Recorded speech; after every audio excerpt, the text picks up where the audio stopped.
Okay, welcome back mga scalper. Another technical analysis for BTC and wag na nga nating patagalin pa.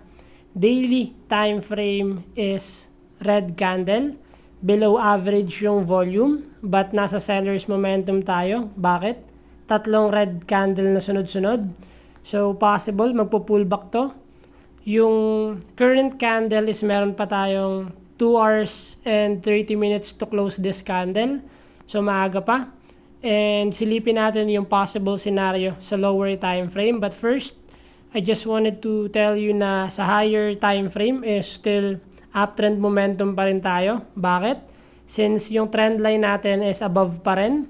And sa 4 hours time frame kung makikita natin nasa downtrend momentum tayo. Bakit? So below trend line resistance natin. So what we expect, if possible, mag-breakout si BTC sa trend line resistance natin.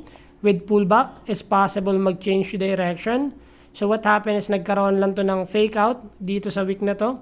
And then bumabagsak pa rin. So beware pa muna mag-take ng long without dominance ng ibang altcoins.